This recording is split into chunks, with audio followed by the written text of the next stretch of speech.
Hello friends, in this video lecture we will discuss about respiratory volumes as well as capacities. Before discussion of this, what we completed in last video post. So in last video post we discussed about different types of breathing like negative pressure breathing and positive pressure breathing. Negative pressure breathing we discussed, this found in reptiles, birds as well as mammals. Here breathing and eating both occurs at the same time.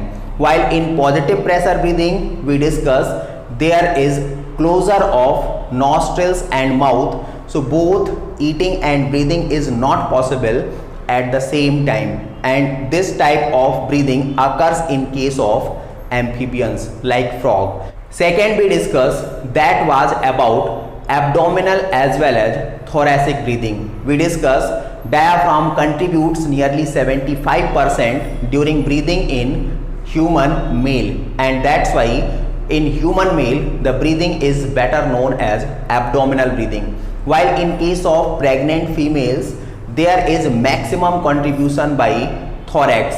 That's why in case of female, especially pregnant female, we discuss that the breathing is known as thoracic breathing. We also discuss about the benefits of nasal breathing. Now here this is about respiratory volumes as well as capacities. Respiratory term is related with lungs, or lungs also known as pulmons. So this volume also known as respiratory volumes, lungs volume or pulmonary volumes, and same for capacities, respiratory as well as pulmonary and lung capacities. So these capacities can be measured with the help of an instrument that is known as spirometer. This is here spirometer, or this is also known as respirometer, and the process is known as spirometry, and the graphical representation of these pulmonary or lung capacities is known as spirogram. So that is very important, especially this spirometer is given in NCERT, but sometime the term may be respirometer, so both are correct. Now about the pulmonary volumes. What are pulmonary volumes? So this is about the amount of air that can be inspired, means received, that can be held, or that can be expired. This volume of air inside the lungs is known as pulmonary volume. Now pulmonary capacities. So this is sum of two or more than two pulmonary volumes, and this is very important for clinical assessment of lungs functioning. So first here the further details of pulmonary volumes. In NCERT pulmonary volumes are given of four types. So first is here, this is about tidal volume, simply known as TB. So what is tidal volume? This is amount or volume of air that can be either inspired, means taken in during normal inspiration, or that can be expired during normal expiration. So here this is at the resting stage, and the calculated value is 500 ml, means half liter air can be either inspired in or expired out. So here only one, either this one or this one we have to take. This is known as tidal volume. Second one is inspired reserve volume or inspiratory reserve volume, simply denoted as IRV.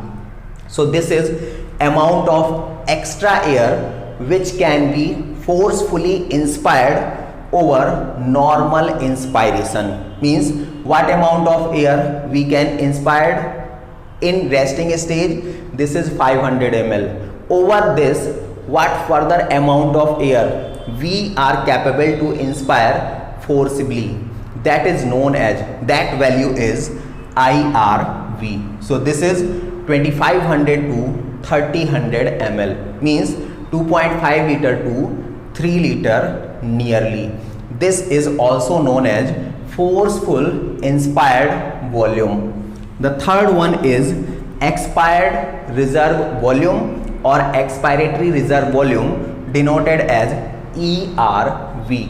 So same like IRV, this is amount of extra or additional air that can be expired by a person over normal expiration. So again, normal expiration, this is tidal volume, and over this tidal volume by further contraction of muscles. Here we already discussed, this is forced expiration. So anytime when this is inspiration or expiration, if this is forced, then this is an active process, and during forced expiration there will be involvement of abdominal muscles as well as internal intercostal muscles. So that is very, very important. So here this also known as forcible expiration, and the value is, or the volume is 1000 to 1100 ml. This is nearly 1 to 1.1 liter. The last one under pulmonary volume is residual volume, RV. So this is the volume or the amount of air which is left. This is very important here, which is left inside the lungs after forceful expiration. Maximum amount of air that we are capable to remove out through our lungs.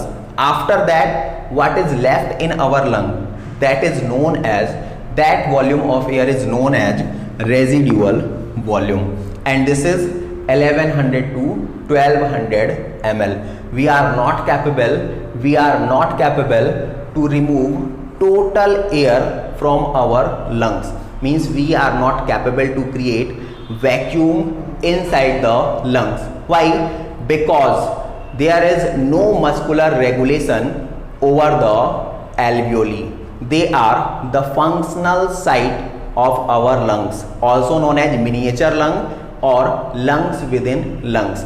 So there is no muscular contraction over alveoli. That's why the air cannot be expired fully. So after forceful contraction, what amount of air is left inside the lungs? This is known as residual volume, and here this is nearly 1.1 to 1.2 liter. So after pulmonary volumes, the next one is about pulmonary capacities.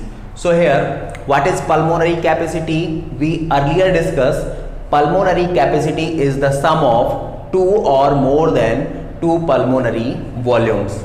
Now these are the types of pulmonary capacities. So first one is here inspiratory capacity, or also known as IC. So what is inspiratory capacity?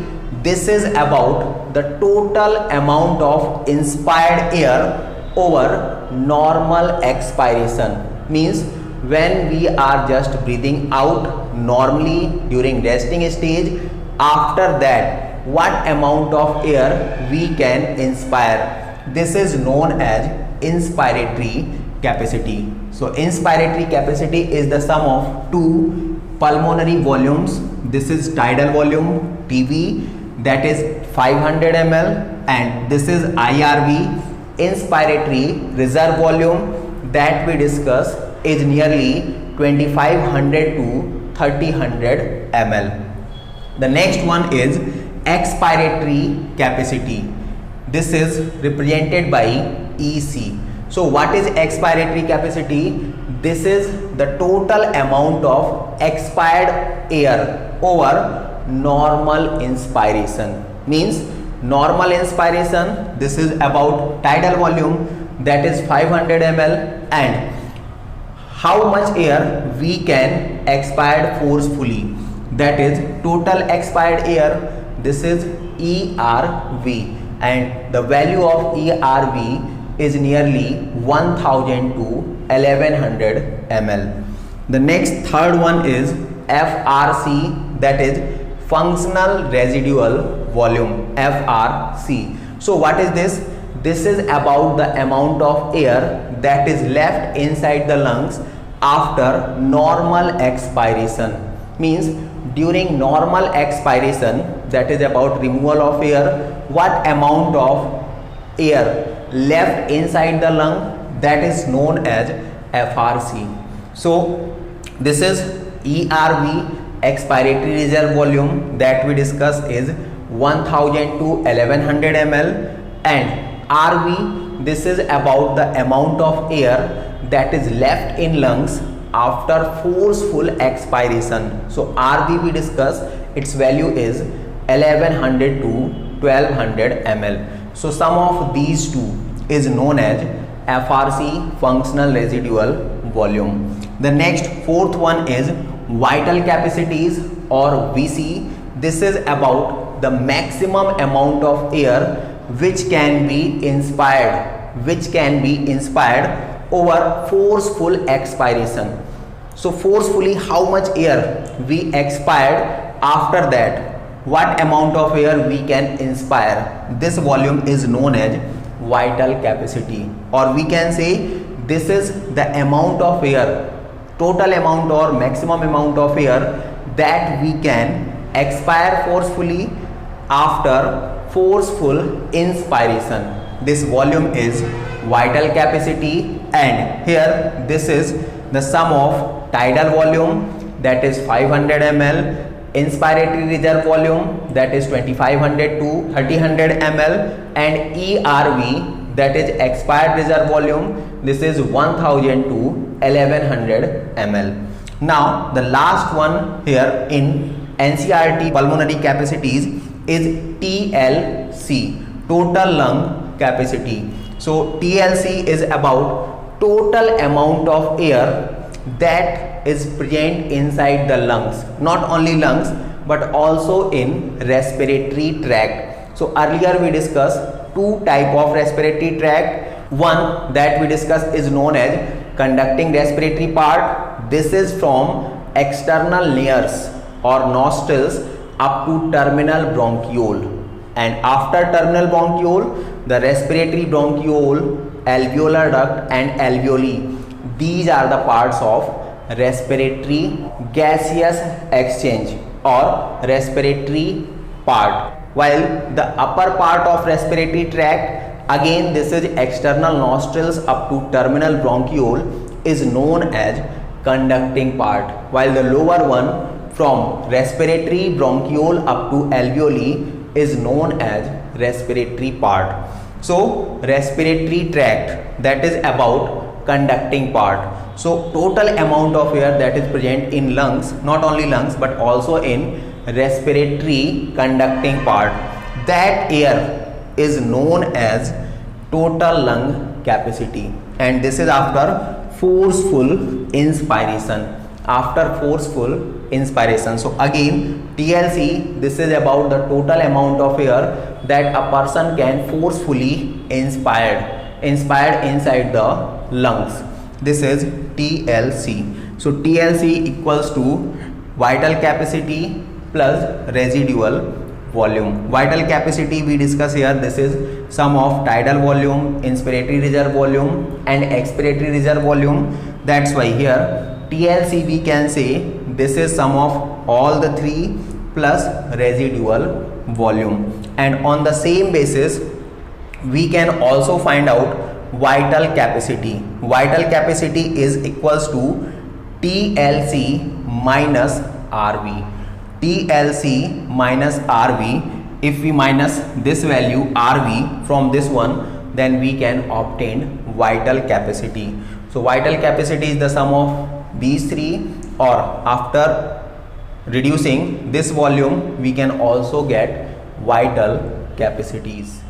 So after pulmonary capacities there are few more points that are very important for competitive exam point of view but not given in NCERT. So these are 3 points which are given here. The first one is minute respiratory volume. This is about the amount of air that can be taken in or out by a person during resting stage. So here this is tidal volume that we discussed 500 ml. This is about the amount of air which can be inspired or expired during normal breathing into total number of breath per minute. So we already know there are 12 to 16 breath. There are 12 to 16 breath per minute. 12 to 16 breath per minute. And tidal volume we also know this is 500 ml. 500 ml that can be inspired or expired during resting stage. So if we multiply this 500 ml, that is tidal volume, with this number of breath or this number of breath, then we can get these numbers: 6000 ml or 8000 ml. That is 6 to 8 liter of air that can be exchanged by a man, by a person during a minute. Now the second one is dead space volume. So what is here about dead space? So dead space is the part of respiratory tract that is not participated in gaseous exchange. And what is the part? So this is from external nostrils up to terminal bronchiole. So if we discuss about the respiratory path, this is here external nares or nostrils, then nasal chamber, then internal nares or nostrils, then pharynx. After pharynx, this is the opening of windpipe that is known as glottis. After glottis, this one is larynx.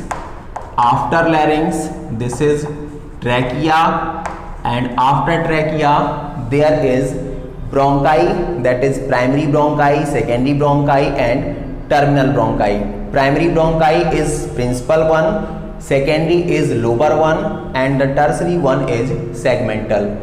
So these are three bronchi, and after bronchi these are bronchioles. These are bronchioles. So like initial bronchiole and terminal bronchiole. So up to terminal bronchiole,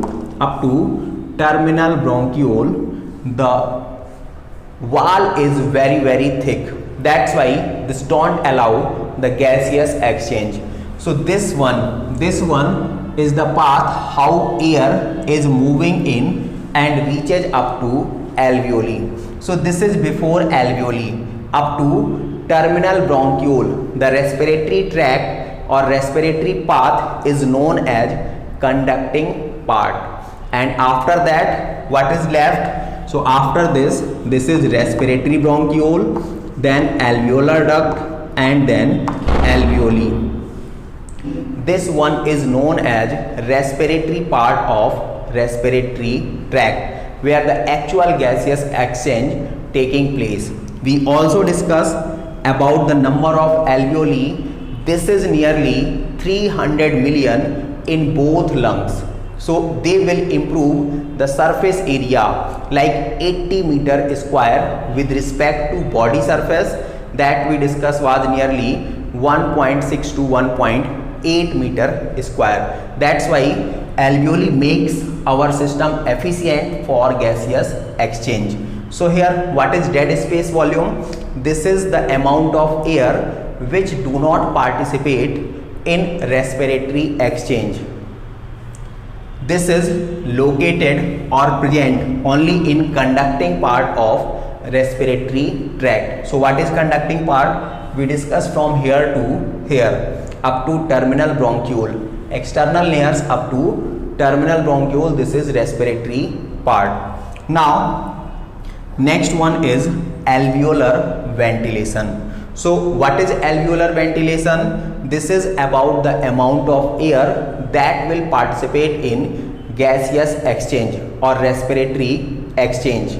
Where this is present? So this is present in respiratory part of respiratory tract, and respiratory part we discuss here is made by these three: respiratory bronchiole, alveolar duct and alveoli. So the amount of air which we are taking in during inhalation or during normal inspiration is 500 ml. So out of that 500 ml, 150 ml is just located in conducting part of respiratory tract. This one is not getting exchanged, while the remaining one 350 ml out of 500, 150 is dead space volume, so left one is 350 ml, and this one is actually participate in gaseous exchange or breathing. So this is 350 ml alveolar ventilation during per inspiration or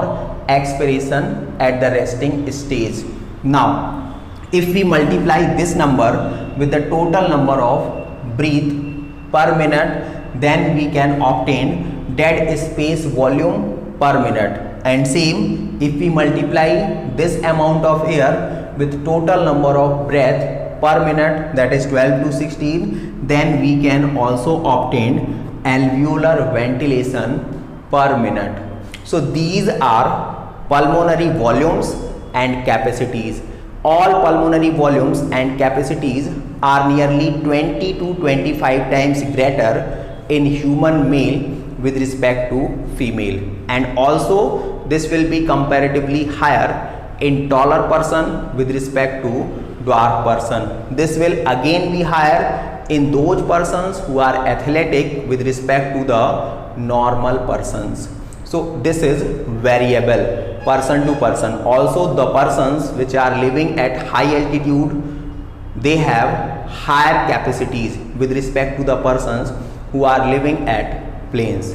So that's all for the video. Thanks for watching. If you like this, then please comment, share, subscribe the channel and forward this to your friends. Thanks again.